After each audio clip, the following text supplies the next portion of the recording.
सबको जय मसीह की। आपका फिर से आज की आराधना में मैं स्वागत करता हूँ। हालेलुया। आज ये दूसरा इतिहास उसका 31वां और 32वां अध्याय से हम मनन करने के लिए जाएंगे। दूसरा इतिहास 2 क्रॉनिकल्स चैप्टर्स 31 एंड 32, 31 और 32 दो अध्याय में से कुछ बातों को जल्दी से जल्दी मनन करते हुए प्रार्थना के साथ समाप्त करने में प्रभु में मैं हालेलुया भरोसा करता हूँ। हालेलुया। 31वां अध्याय, दूसरा इतिहास उसका 31वां अध्याय, उसमें हिजकिय्याह राजा ने प्रशासनिक रूप से कैसे कैसे कार्य किया है, उनके प्रशासन को उन्होंने कैसे ठीक किया है उसके बारे में लिखा है।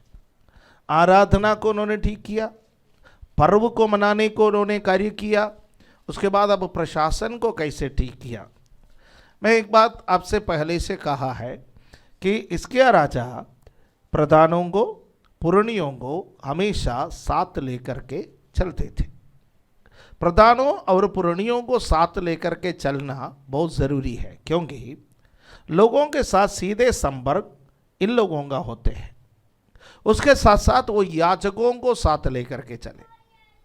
हमें सीखना है सबको कैसे साथ लेकर के चल सकता है। एक परिवार का मुखिया, जिसको परिवार का मुखिया कौन है? परिवार का मुखिया पुरुष। परिवार में पुरुष जो है मुखिया है। मुखिया को आना चाहिए सबको साथ लेकर के कैसे चले, अपने पत्नी को, अपने बच्चों को साथ लेकर के कैसे चले, अन्य परिवार के सदस्यों को साथ लेकर के कैसा चले। जब एक साथ ऐसा चलेंगे, विचारों में मतभेद होने के बावजूद भी उस परिवार में झगड़ा लड़ाई नहीं होंगे।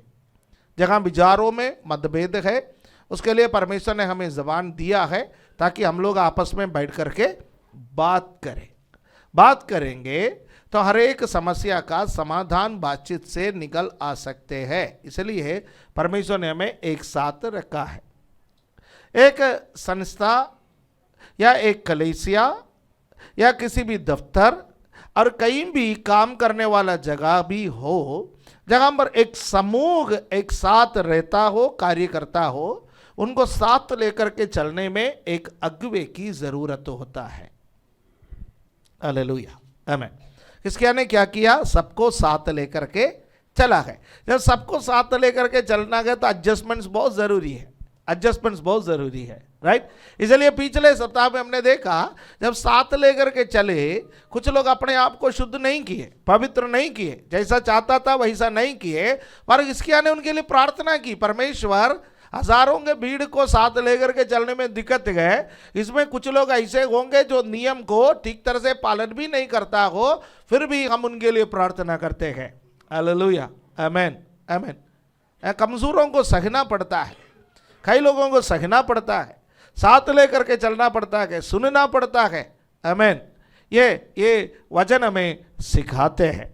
नया नियम का उन पोर्शनों में मैं इस वक्त इस संदर्भ में जाना नहीं चाहता हूँ, क्योंकि हमारे लिए यहाँ पोर्शन बहुत ज़्यादा है। हम दूसरा इतिहास 31वां अध्याय उसका दूसरा पद को हम पढ़ेंगे। उसका दूसरा पद, वहाँ पर हम क्या लिखा है, राइट। दूसरा पद, हिजकिय्याह ने याजकों के दलों को और लेवियों को, वरन याजकों और लेवियों दोनों को प्रति दल के अनुसार और एक एक मनुष्य को उसकी सेवकाई के अनुसार इसलिए ठहरा दिया कि वे यहोवा की चावनी के द्वारों के भीतर होम बलि, मेल बलि, सेवा टहल, धन्यवाद और स्तुति किया करें। हालेलुया। आराधना एक इवेंट नहीं है। हमारे यहाँ पर इवेंट मैनेजिंग कंपनी से है। आपका परिवार में किसी का शादी है, आपको कुछ नहीं देखना है, किसी इवेंट मैनेजमेंट कंपनी को ठेका दे दीजिएगा, आप पैसा दे दीजिएगा, इतना लोगों का खाने का इंतज़ाम, इतने लोगों का ठहरने के इंतज़ाम, इतने गाड़ियाँ पार करने के इंतज़ाम, इतना सजावट, आप उनको सब कुछ समझा देंगे, पैसा दे दीजिए, वो सब करेंगे। पर रोज आपके लिए नहीं करेंगे, वो एक दिन के लिए करेंगे। इवेंट एक दिन का है। आराधना एक इवेंट नहीं है। आराधना एक प्रोसेस, एक प्रक्रिया है, निरंतर चलते रहे। प्रोसेस निरंतर चलते रहता है। इवन एकदम खत्म हो जाता है। पर्व मनाना अच्छा लगता है, पर्व मनाना अच्छा लगता है। नया कपड़ा पहनेंगे, अलग अलग प्रकार के पकवान बनाएंगे, खाएंगे, एक दूसरे को विश करेंगे, एक दूसरे को उपहार देंगे, ये सब बहुत अच्छा लगता है। पर वो एक इवेंट है, एक दिन में खत्म हो जाता है, 2 दिन में खत्म हो जाता है। पर उपासना ऐसा नहीं है, उपासना एक प्रक्रिया है, निरंतर चलते रहना है। हिजकिय्याह इस बात को जानता था, हिजकिय्याह इस बात को जानता था। जो लोग आया है, हजारों के भीड़ में आया है, यहूदा और इजराइल में से लोग आया है, अलग अलग गोत्रों से आया है, फसह का पर्व मनाएंगे। लोग 7 दिन तक फसह का पर्व मनाया, या 7 दिन तक उत्सव मनाया, अखमरी रोटी का पर्व मनाया, फसह का पर्व मनाया। उसके बाद लोगों ने बोला और चाहिए, और 1 सप्ताह और पर्व मनाए, और 1 सप्ताह और इकट्ठे रखे। पर हिजकिय्याह इस बात को जानते थे, 1 सप्ताह के बाद फिर ये लोग चले जाएंगे, इन लोगों का ऐसा छोड़ना नहीं है, इन लोगों को दोबारा आराधना में लाना है। तो क्या करना पड़ेगा? याजकों को नियुक्त करना पड़ेगा, लेवियों को नियुक्त करना पड़ेगा, आराधना के दलों को नियुक्त करना पड़ेगा, सबको उसके स्थान पर ठहराने की जरूरत है। हालेलुया, आमीन। आपके और मेरे जीवन में अपने को व्यवस्थित कीजिए, व्यवस्थित कीजिए। हालेलुया, आमीन। मैं कुछ लोगों के लिए प्रभु का धन्यवाद करता हूं कि उन लोगों ने अपने आप को इतना व्यवस्थित किया है। रात में 4 बजे सो जाता है, फिर भी 5 बजे 5:30 बजे आंख खुल जाता है, मॉर्निंग प्रेयर में वो दिखाई देता है। क्यों? क्या उनको नींद नहीं आते? क्या उनका शरीर में थकावट नहीं है? सब कुछ होने के बावजूद भी उन्होंने अपने आप को क्या किया है? व्यवस्थित किया है।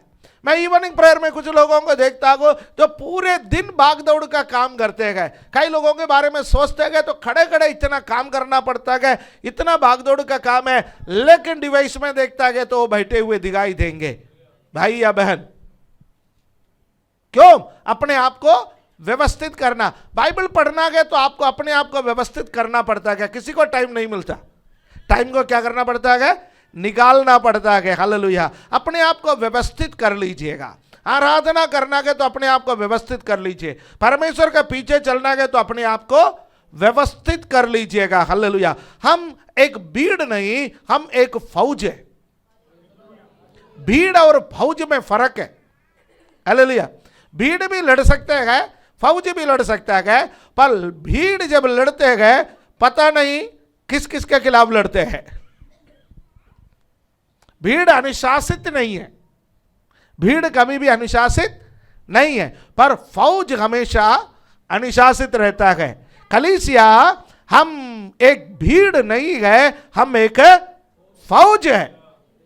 हालेलुया, आमीन। हम अनुशासित है, कैसे भी आराधना करे वो नहीं है, कैसे भी चले वो नहीं है।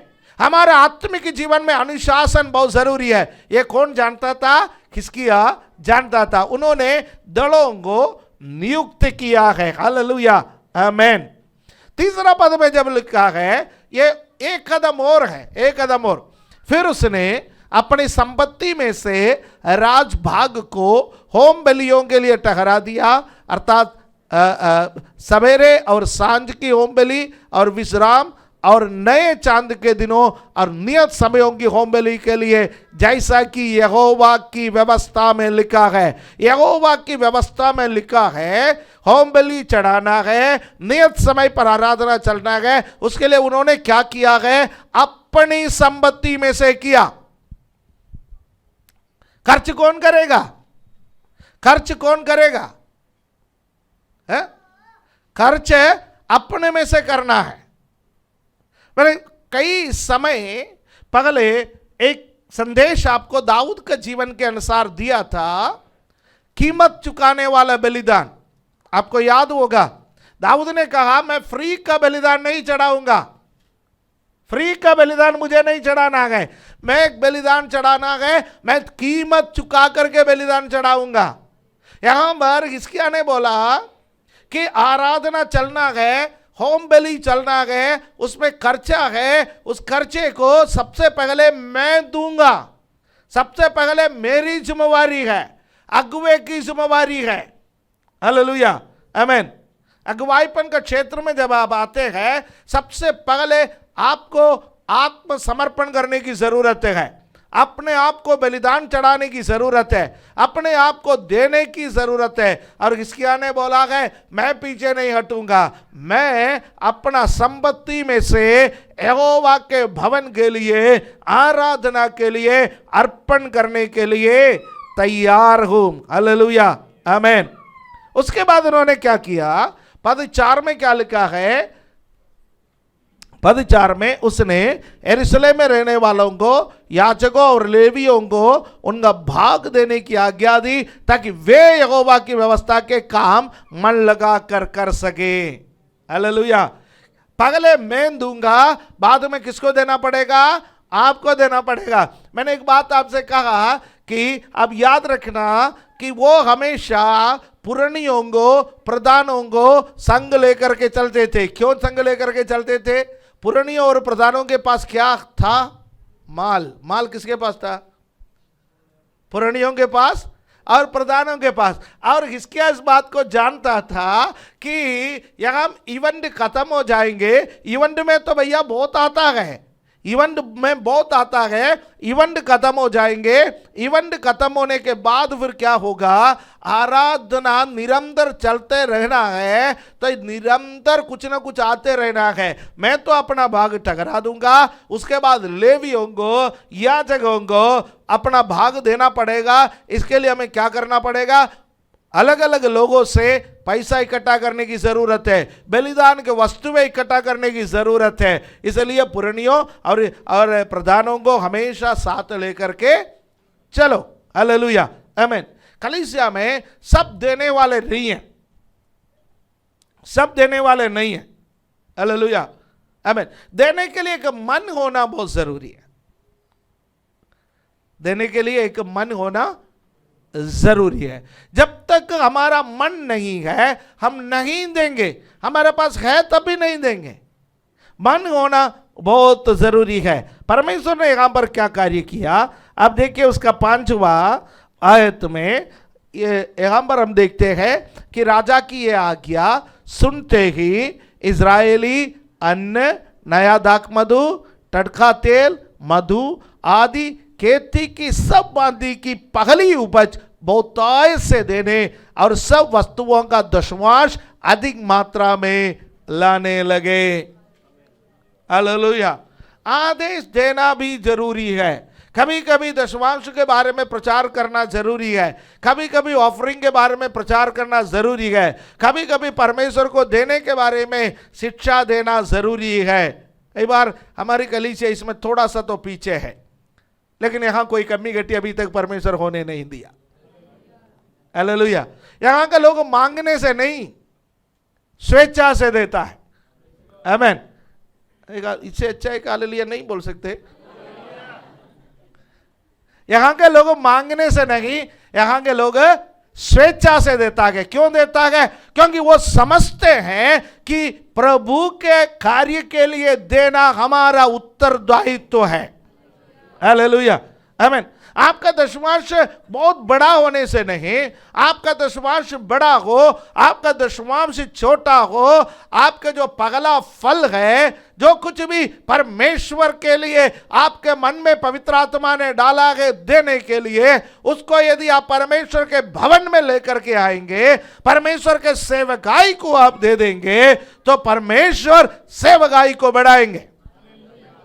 हालेलुया, आमीन। हम ब्रांच कलीसियाओं को क्यों बना सके, हम अलग अलग जगहों पर प्रभु के सेवकों को क्यों मदद कर सके, अलग अलग जगहों पर कलीसिया के भवनों को क्यों बना सके, उसका कारण है यहाँ की कलीसिया बलिदान पूर्वक अपना दशमांश दिया, अपना ऑफरिंग दिया, अपना बिजनेस में से दिया, अपना आजीविका में से दिया, तभी तो हम और जगह में प्रभु की सेवा कर पाए गए। हालेलुया। इसलिए परमेश्वर के सेवा के लिए देना वचन का नियम है। ऐसा होने से क्या होता है वो भी वचन में लिखा हुआ है, ध्यान दीजिएगा। ऐसा जब परमेश्वर के भवन में देता है तो कैसा होता है, पहले कौन देता? राजा, फिर कौन देता? प्रधान, पुरनिये, फिर कौन देता? प्रजा। सब लोग परमेश्वर के भवन के लिए दे, परमेश्वर के भवन के लिए अर्पण करे। हालेलुया, आमीन। फिर छठा पद में क्या लिखा है? छठा पद में जो इजरायली और यहूदी यहूदा के नगरों में रहते थे वे भी बेलों और भेड़ बकरियों का दशमांश और उन पवित्र वस्तुओं का दशमांश जो उसके परमेश्वर यहोवा के निमित्त पवित्र की गई थी लाकर ढेर ढेर करके रखने लगे, जो पहले कभी नहीं हुआ। दाऊद के समय पर यह सब चलता था, सुलेमान के समय पर यह सब चलता था। उसके बाद देश कमजोर हुआ। देश कमजोर क्यों हुआ? परमेश्वर को जो पहला स्थान देना है वो लोग भूल गए। हालेलुया, आमीन। बीच बीच में कुछ राजा आते थे, परमेश्वर का भवन का मरम्मत के लिए कुछ मांगते थे, लोग देते थे, वही बातें समाप्त हो जाते थे। लेकिन एक व्यवस्था को किसी ने नहीं बनाया, पर हिजकिय्याह आया, यहां पर एक व्यवस्था को बनाया। हालेलुया। दूर दूर के लोगों ने भी जब ये सुना, यहूदा के नगरों में रहने वाले इजरायली और यहूदा के लोगों ने इस बात को सुना कि परमेश्वर के भवन में ऐसा कार्य हो रहा है, उन्होंने उसको अलग करके ढेर करके रख दिया। हालेलुया, आमीन। सातवां पद में क्या लिखा है? इस प्रकार ढेर का लगाना उन्होंने तीसरे महीने में आरंभ किया और 7वें महीने में पूरा किया। हालेलुया। उनका फसल के महीने में, उनके ऊन कतराने के समय और अन्य समयों में उन्होंने क्या किया है? उसका तीसरे महीने में आरंभ किया और कौन सी महीने में समाप्त किया? 7वां महीने में।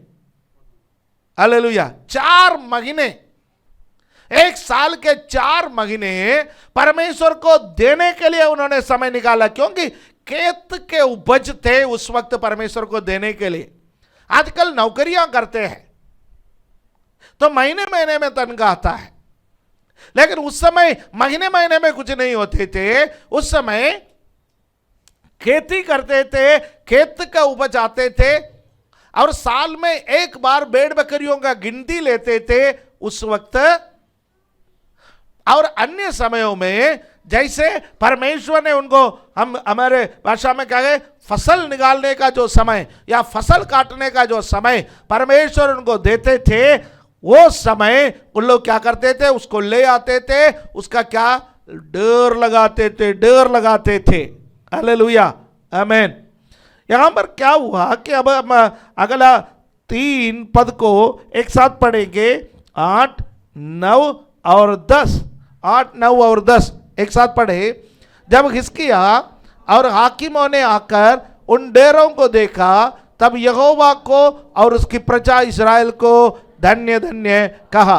तब हिजकिय्याह ने याजकों और लेवियों से उन डेरों के विषय पूछा।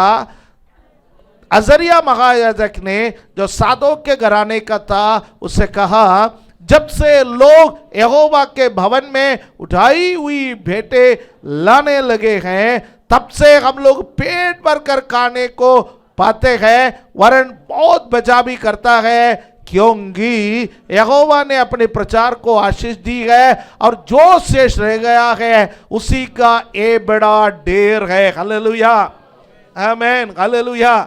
एक ढेर कलीसिया में हमेशा होना है। भारत में प्रभु के सेवकाई के लिए पैसे की कमी नहीं होना। कम लोगों ने बोला। आप दो या ना दो, कम से कम हालेलुया बोल दो। बगल में बैठे हुए व्यक्ति दे देगा, टेंशन मत लो। आप जोर से हालेलुया बोलो, आमीन बोलो, बगल में बैठे हुए व्यक्ति को परमेश्वर खड़ा कर देगा। Right, hallelujah. कुछ लोग कहते हैं कि दीवार के साथ बैठा हूं मैं। हालेलुया। यानी भाई, दीवार को कान हो सकता है तो क्या हाथ नहीं हो सकता? कहावत है ना, दीवारों को भी कान होते हैं, तो दीवारों को अभी परमेश्वर हाथ बनाएगा देने के लिए। तभी तो यीशु मसीह ने बोला, यदि तुम चुप रहोगे तो ये पत्थर चिल्ला उठेंगे। पत्थर का ढेर में से भी आ जाएगा, कोई बात नहीं, परमेश्वर कहीं से भी दे देगा, लेकिन अपने को मन होना चाहिए। हालेलुया, आमीन, आमीन। राइट, परमेश्वर के भवन में मैं, यही मेरी प्रार्थना है, भारत के कलीसिया के पास धन की कमी नहीं होना है। भारत के कलीसिया के पास हमेशा बेइज्जत होना है। कुछ लोगों ने आपस में सहमति की, मैं भी नहीं बोलूंगा, तू भी मत बोलना, आमीन, ताकि तेरे को भी देना ना पड़े, मेरे को भी देना ना पड़े।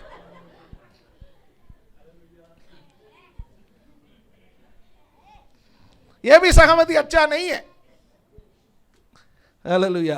मैंने कहा भारत की कलीसिया के पास धन की कमी नहीं होना चाहिए। हालेलुया। सेवकाई के लिए परमेश्वर इंतजाम करेगा, परमेश्वर इंतजाम करेगा। और सेवकाई करने के बाद बचत तो होना है। हालेलुया, आमीन।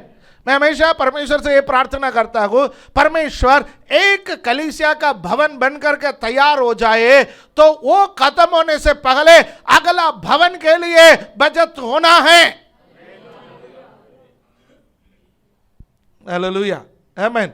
विश्वास करने में पागल बन जाइए, परमेश्वर करेगा कार्य, परमेश्वर करेगा कार्य। हमेशा परमेश्वर के लिए कुछ ना कुछ करते रहें, हमेशा परमेश्वर के लिए कुछ ना कुछ देते रहे। हालेलुया, आमीन, आमीन।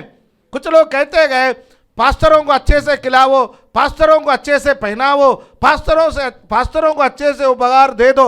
ये सब हम डिजर्व नहीं करते, इसकी कोई जरूरत नहीं है। पर परमेश्वर का सेवकाई के लिए दे, परमेश्वर का सेवकाई के लिए दे, ब्रांच कलीसिया बनने के लिए दे। परमेश्वर के भवन में अन्न होना है, परमेश्वर के भवन में जवानों की सेवा होना है, परमेश्वर के भवन में बच्चों की सेवा होना है, परमेश्वर के भवन में महिलाओं के बीच में सेवा होना है, पुरुषों के बीच में सेवा होना है, गरीबों के बीच में सेवा होना है। हालेलुया, आमीन। मेरी प्रार्थना है हर कलीसिया में डर लग जाए, हर कलीसिया में डर लग जाए।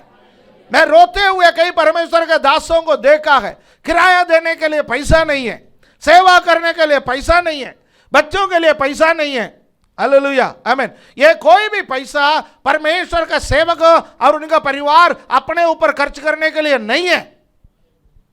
जरूरत का पैसा कलीसिया से हम ले सकता है, जरूरत का पैसा हम निकाल सकता है। हालेलुया, आमीन। पर यह हमारे ऊपर खर्च करने के लिए नहीं है, यह परमेश्वर का सेवकाई में खर्च करने के लिए है। एक कलीसिया हमेशा एक और कलीसिया को बनाने का दर्शन बना के रखे, जब 2 हो जाए उसको 4 करने का दर्शन बना करके रखे। हालेलुया, आमीन। कलीसिया का दर्शन बड़ा होना चाहिए, विश्वासियों का दर्शन बड़ा होना चाहिए। जब हिजकिय्याह ने आरंभ किया उसके पास कुछ भी नहीं था, परमेश्वर के भवन में बलिदान चढ़ाने के लिए उन्होंने आरंभ किया, वहां पर एक छोटा सा मेमना तक नहीं था। उन्होंने कहा मैं अपने में से देना चाहता हूं, मेरे साथ और कौन देना चाहता है? लेवियों ने बोला हम देंगे, याजकों ने बोला हम देंगे, प्रधानों ने बोला हम देंगे, पुरानियों ने बोला हम देंगे। जब यहूदा में रहने वाले लोगों ने सुना, राजा ने दिया, याजकों ने दिया, लेवियों ने दिया, प्रधानों ने दिया, पुरानियों ने दिया, उन्होंने कहा हम भी देंगे। पगला फल आने लगा, खेत का उपज आने लगा। हालेलुया, ओ पशु संपत्ति आने लगा, डर लगने लगा, डर लगने लगा। थोड़े समय के बाद राजा जब परमेश्वर के भवन में आए, मैदान पगले आया हुआ था, खाली पड़ा हुआ था, पर अब डर लग रहा है। राजा कहने लगे डर क्या है? याजकों ने बोला जब से आपने परमेश्वर के भवन में दिया, जब ने आपने आदेश दिया लोग परमेश्वर के भवन को दे, पेट भर के हम खा रहे थे, तोंद बागर निकले हुए हैं।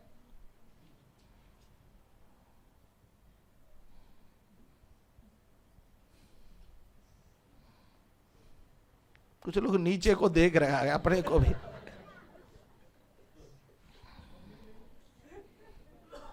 हाँ, कब निकलेगी ये देख रहे। पास्टर लोगों को पुलपिट इतना बड़ा क्यों बनाता है मालूम है? आगे ये भी लगाता है ताकि उनका ये तोंद दिखाई ना दे।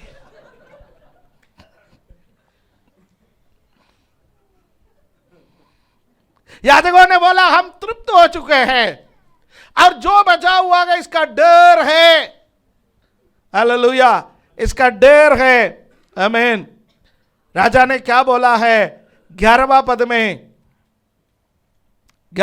में, हालेलुया। तब हिजकिय्याह ने यहोवा के भवन में कोठरियां तैयार करने की आज्ञा दी और वे तैयार की गई। तब लोगों ने उठाई हुई बेटे दशमांश और पवित्र की हुई वस्तुएं सच्चाई से पहुंचाए, और उसके मुख्य अधिकारी कोनन्या नामक एक लेवीय था, दूसरा उसका भाई शिम्मी था। इतना परमेश्वर के भवन में आए कि लोगों को टकराना पड़ा। जैसा जैसा लोग ले आते हैं दशमांश को, इसको भंडार में रखो, भंडार में रखो, संभाल के रखो, इसको बाहर नहीं रखना। कोठरियां बनवा दी परमेश्वर के भवन में। Hallelujah, praise the Lord. Tension नहीं लेना, हमारे पास बैंक अकाउंट है। पिछले सप्ताह कोई आया था, कहा पास्टर जी क्यूआर कोड नहीं है। तब हमको भी होश आ गया, क्यूआर कोड भी होना चाहिए, क्योंकि आजकल डिजिटल होते जा रहा है। डिजिटल इंडिया, डिजिटल चर्च, हाँ डिजिटल पास्टर। भाई हेवन डिजिटल ना हो जाए, बाकी सब डिजिटल ठीक है। परमेश्वर स्वर्ग टीवी में दिखा करके आपको दूसरा जगह ना भेज दे। मेरे प्यारो, हालेलुया। परमेश्वर के सेवा में हमारा योगदान बड़ा है। परमेश्वर, कितना सौभाग्य की बात है कि परमेश्वर हम साधारण लोगों के जरिए से काम करता है। परमेश्वर के पास क्या कोई कमी है? वो कहता है सोना मेरा है, चांदी मेरा है, जंगल के सारे जानवर मेरा है। हालेलुया, आमीन। इसके बावजूद भी परमेश्वर ने किसी भी चर्च के अंदर सोने की बरसात नहीं कराए।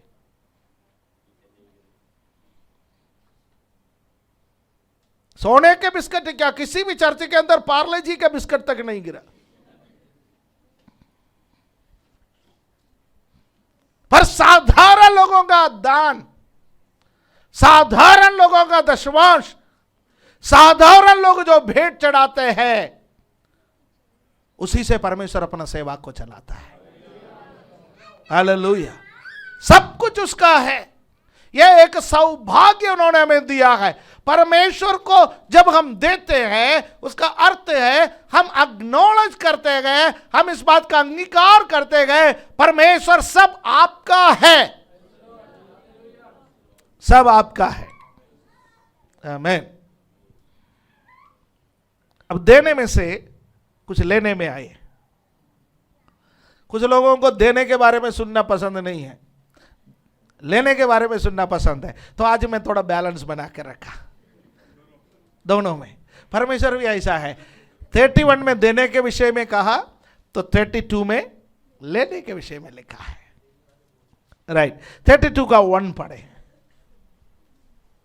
इन बातों और ऐसे प्रबंध के बाद अशूर का राजा सनगरीब ने आकर यहूदा में प्रवेश कर और गढ़ वाले नगरों के विरुद्ध डेरे डालकर उनको अपने लाभ के लिए लेना चाहा।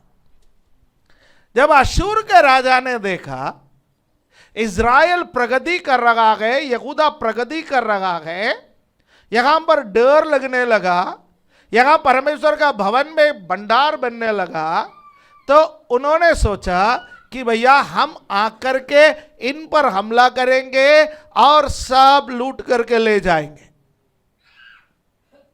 सारे ईमानदारी से काम हो रहा है।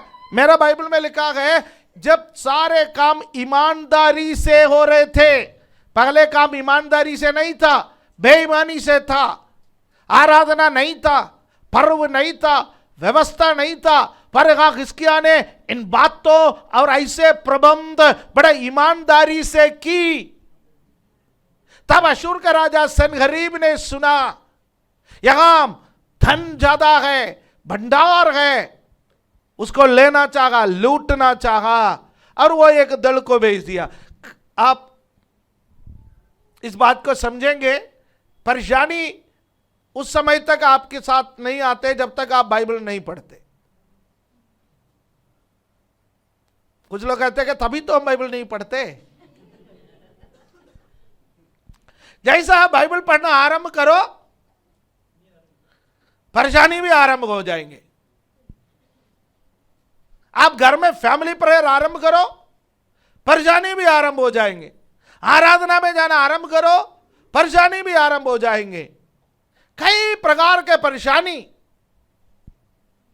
ईमानदारी से चलने वाले लोगों के बीच में आ जाते हैं। बेईमानों को प्रॉब्लम नहीं है। तभी तो आसाफ ने भजन 73 लिखा, परमेश्वर देख दुष्टों को तो कोई प्रॉब्लम ही नहीं है, दुष्ट तो मजे में रह रहे, बल्ले बल्ले उनका जीवन। और मैं तो व्रत में प्रार्थना की, मैं व्रत में बाइबल पढ़ा, मैं व्रत में चर्च गया, मैंने व्रत में दशमांश दी। परमेश्वर बाद में उनसे बात की। यहां पर जब सब ईमानदारी से होने लगे, व्यवस्था अच्छा होने लगा, ऐश्वर्य में ये लोग बढ़ने लगे, तो क्या हुआ कि दुश्मन इनके विरोध में आने लगे। दूसरा पद में, यह देखकर कि सनगरीब निकट आया है और यरूशलेम से लड़ने की इच्छा रखता है। हिजकिय्याह ने सुना सनगरीब निकट आया है, यरूशलेम से लड़ने के लिए इच्छा रखता है। उन्होंने अपना कार्य को बंद नहीं किया, आराधना समाप्त नहीं की, लोगों को उत्साह देना समाप्त नहीं की। उसके उल्टा उन्होंने क्या कर लिया है, सोते को बंद कर दी, बाहर को जाने वाला सोता बंद करके अपने अंदर मजबूती, हालेलुया, अंदर किलाओं को बनाया, शहरों को बनाया, नगरों को बनाया, सबको मजबूत किया। मेरे प्यारो, दुश्मन जब आपके खिलाफ लड़ने के लिए आ जाता है, और प्रार्थना करो, और बाइबल पढ़ो, और आराधना करो, अंदर मजबूती, हालेलुया। अपने को अंदर से मजबूत करो। क्यों अंदर से मजबूत करना है? हिजकिय्याह ने लोगों से बोला, 7वां पद में क्या लिखा है? हिजकिय्याह ने बोला, हियाव बांधो और दृढ़ हो, तुम ना तो अश्शूर के राजा से डरो, ना उसके संग की सारी भीड़ से, और ना तुम्हारा मन कच्चा हो, क्योंकि जो हमारे साथ है वो उसके संगियों से बड़ा है। हालेलुया, आमीन। आप आर्थिक समस्या में होंगे, चारों तरफ से दुश्मन आपको घेर रखे होंगे, बहुत बड़े बड़े समस्याएं, बहुत बड़े बड़े बीमारियों से आप गिरे हुए व्यक्ति होंगे, तब भी आप क्या कहोगे? हालेलुया, बड़ा मेरे पास है, बड़ा मेरे पास है, सबसे बड़ा मेरे पास है, संसार में जो है उससे बड़ा मेरे पास है, मेरे पास परमेश्वर है। हालेलुया, आमीन, परमेश्वर है।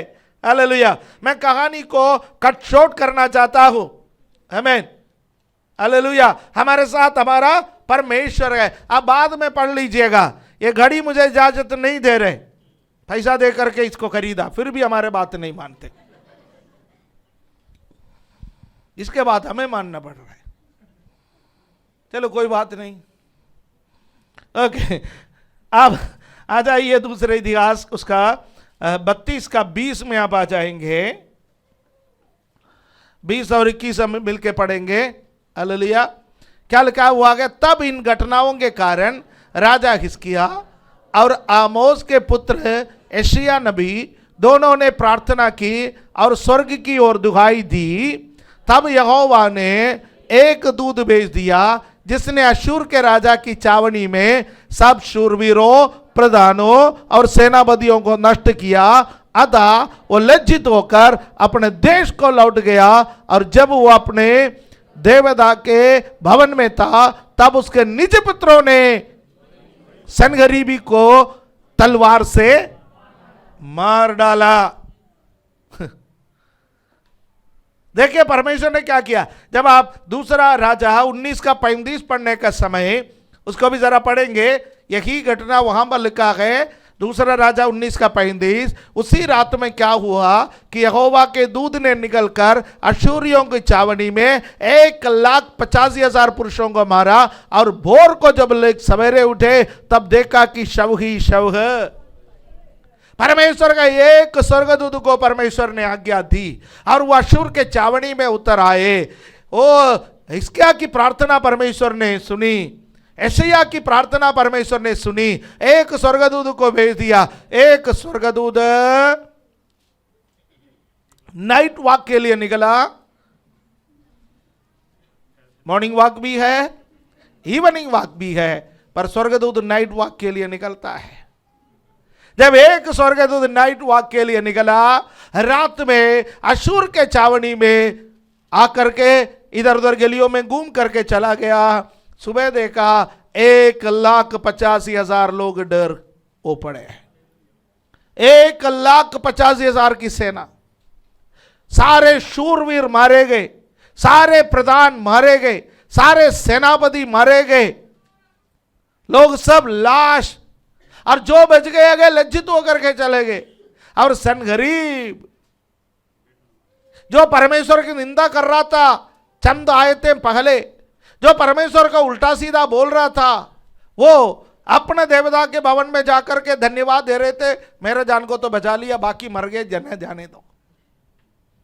तब उसके अपने पुत्रों ने आकर के मार दिया, ए बाप तू जिंदा रहना हमारे लिए खतरा है, मर जा। उसके पुत्रों ने उसको मार दी। घबराइए मत, परेशानी आ सकता है, जब आप परमेश्वर के पीछे चलेंगे परेशानी आ सकता है, विपत्ति आ सकता है, पर विपत्ति में संभालने वाला परमेश्वर जीवित है। हालेलुया। जैसा हिजकिय्याह ने बोला है, मैं आपसे कहना चाहूंगा, चाहे बहुत सारे परेशानी आ जाए फिर भी हिम्मत मत हारिए, हिम्मत मत हारिए, क्योंकि हालेलुया हमारे पास जो है, उनके पास जो है उससे बड़ा है।